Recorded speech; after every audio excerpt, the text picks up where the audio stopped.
জাবাল রাদিয়াল্লাহু আনহু থেকে বর্ণিত, তিনি বলেন قال رسول الله صلى الله عليه وسلم,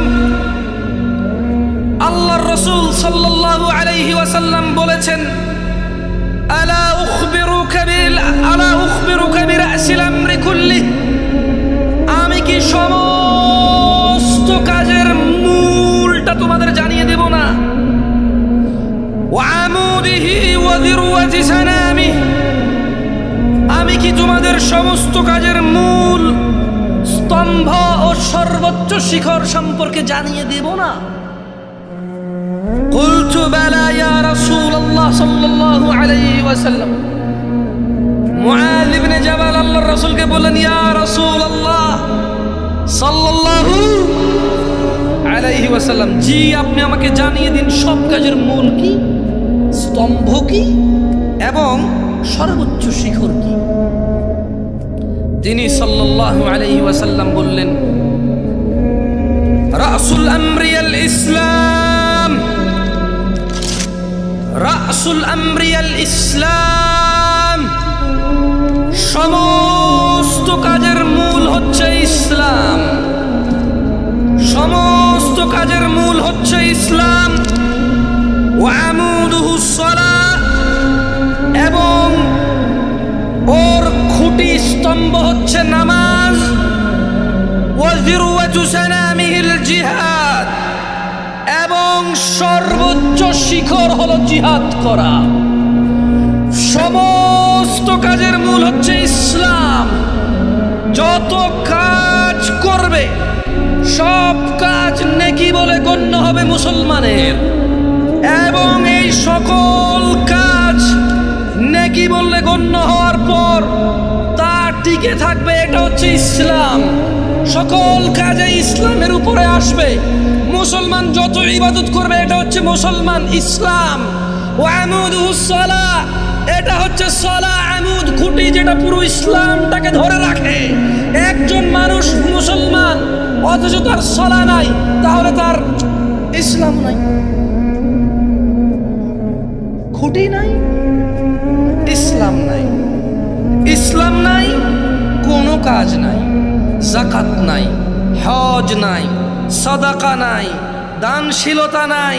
ও করেছে, ও হজে গিয়েছে, ও সাদাকা দিয়েছে, একটাও নেকি বলে গণ্য হবে না। কি নাই, কি নাই, কি নাই? সালাত নাই। আমি বলি সালাত মানে এই খুঁটি না থাকলে, এই খুঁটি না থাকলে ওর ইসলাম নাই। ও মরে গেলে কোনো কাজে আসবে না, ওর ইসলাম খুঁটিবিহীন। আসলে ও মনে করে এটা ইসলাম। সালাত যেহেতু নাই, ওর ধর্মও নাই, দ্বীনও নাই, ঈমানও নাই। ওর শিরক কি, কুফরি কি, ওর জীবনটাই বৃথা, ওর পুরো ইবাদতটাই বৃথা, কারণ ওর খুঁটি নাই। কেন?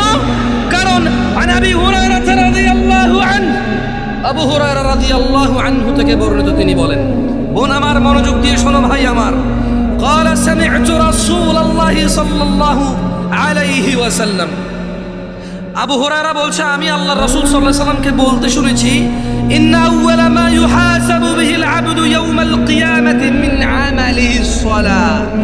আবু হুরায়রা রাদিয়াল্লাহু আনহু বলছে, শোনা যায় পরিষ্কার ভাবে, আবু হুরায়রা রাদিয়াল্লাহু আনহু বলছে, আমি আল্লাহর নবীকে বলতে শুনেছি, কিয়ামতের দিন, হিসাবের দিন, বিচারের দিন, কিয়ামতের দিন, হিসাবের দিন, বিচারের দিন, আউওয়ালা মা ইউহাসাবু বিহিল আবদ, একজন মানুষ আল্লাহর সামনে উপস্থিত হবে, অনেক কিছু নিয়ে, নেকি আর গুনাহ বহু কিছু তার থাকবে। কিন্তু আবু হুরায়রা বলছে যে আল্লাহর নবী বলছে যে কিয়ামতের দিন সবার আগে বান্দার হিসেব হবে নামাজের।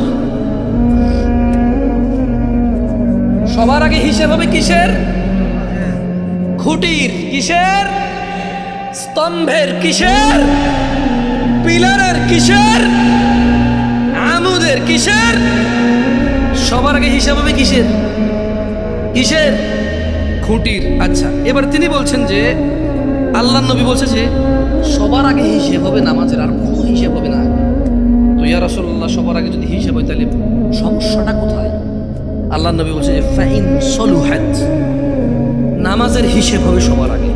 ফাইন সলুহাত, যদি নিয়মিত ঠিকঠাক মতো নামাজ আদায় করা হয় তাহলে ফাকাদ আফলাহা ওয়া আনজাহা, তাহলে সে নাজাত পাবে, সফল হবে। সুবহানাল্লাহ। সবার আগে হিসাব হবে কিসের? কিসের? যার নামাজ নিয়মিত ঠিকঠাক থাকে সে কি হবে? আর কি হবে? নাজাত পাবে। মনোযোগ দিয়ে শুনুন, আমি কিন্তু বলেছি আমি ঠিক বেঠিক জিজ্ঞেস করবো, আমি শুধু যা বলতেছি সে অনুযায়ী জিজ্ঞেস করবো। সবার আগে হিসেব হবে কিসের? ছেলেদের নাকি ছেলে মেয়ে উভয়ের? পুরুষ নাকি পুরুষ নারী উভয়ের? ধনীদের নাকি ধনী দরিদ্র উভয়ের? বিমান চালকের নাকি ভ্যান চালকেরও? বিমান চালকের নাকি ভ্যান চালকেরও? ব্যবসায়ীর নাকি চাকরিজীবীরও? সুস্থ নাকি সবার হবে? বৃদ্ধের নাকি যুবকেরও? বৃদ্ধা নাকি যুবতীরও? সবার। কিসের হিসেব হবে? কিসের? কিসের? যার সালাত ঠিকঠাক হবে নিয়মিত সে কি হবে? সে কি হবে? নাজাত পাবে, সফল হবে। ওয়াইন ফাসাদাত, আর যার নামাজ নষ্ট হয় ফাকাদ খাবা ওয়া খাসির, সে ব্যর্থ হবে, বিপর্যস্ত হবে। ও আমার ভাই ও বোনেরা, উপস্থিত মুসলিম জনতারা, কিয়ামতের দিবসে সবার আগে হিসেব হবে নামাজের। যার নামাজ ঠিক সে সফল হবে ও জিতে যাবে, যার নামাজ ঠিক নাই সে ব্যর্থ হবে এবং সে বিপর্যস্ত হবে। দিনী ভাইয়েরা, সালাত আল্লাহর কাছে প্রিয় হওয়ার অন্যতম মাধ্যম। আর আব্দুল্লাহ ইবনে মাসউদ রাদিয়াল্লাহু আনহু قال, আব্দুল্লাহ ইবনে মাসউদ রাদিয়াল্লাহু আনহু থেকে বর্ণিত, তিনি বলেন, এই ছোট ভাই তোমরা দাঁড়ায় আছো, কষ্ট হচ্ছে না তো? কষ্ট হচ্ছে না তো তোমাদের? ভাইয়া ওয়াজ শেষ করে দেবে কিছুক্ষণের মধ্যে। এটা যারা আমাকে তোমরা চিনো, যারা তোমরা আমাকে চিনো, তোমরা ভালো করে জানো আমি সর্বোচ্চ 55 মিনিট 1 ঘন্টার ওয়াজ আমার সবচেয়ে বেশি ওয়াজ। মানে গত 10 বছর আমি মাহফিল করে যা 2-1টা করেছি, 1 ঘন্টা শুরুর দিকে যখন একদম নতুন নতুন এসেছিলাম আমার কাছে মনে হতো সব কিছু তোমাদেরকে বুঝাইতে হবে, তোমার কোনো কিচ্ছু বুঝো না, সব আমি বুঝি। তখন আমি বলতেই চাইতাম। আমার কাছে মনে হতো না মাইক ছাড়া যাবে না, বুঝতেছে না। এটা 2014-15 সালের কথা। কখন কথা? মানে তখন আমি মনে করতাম যে আমি সব বুঝি, তোমরা কি বুঝো? কিন্তু 10 বছর মাহফিল করার পর আমি বুঝতে পেরেছি একটা জিনিস, আল্লাহ তাআলা আমাকে যে নিয়ামত দিয়েছে, হাত পা নখ চোখ কান বিবেক বুদ্ধি, তোমাদেরও তা দিয়েছে। আলহামদুলিল্লাহ, ঠকাই নেই কাউকে, আলহামদুলিল্লাহ। আমি একটা হাদিস পড়ে যদি কিছু ইনস্ট্যান্ট বুঝতে পারি, হাদিসটা তুমি শুনবে তোমারও বুঝে আসবে, অনুভব হবে ইনশাআল্লাহ। সেদিন থেকে আমি আর 50 মিনিট আর 1 ঘন্টার বেশি ওয়াজ করিনি। যেদিন থেকে আমি বুঝতে পেরেছি আমার সামনে মানুষ বসে আছে। কে বসে আছে? হতে পারে একটু বেশি ইবাদতগর বা একটু পাপী, হতে পারে দিন সম্পর্কে অনেক বেশি আগ্রহ রাখে অথবা কম রাখে, হতে পারে অনেক বেশি মানে আল্লাহ দ্রোহিতায় বেপরোয়া, অথবা আল্লাহকে কোথাও কোথাও পরোয়া করে।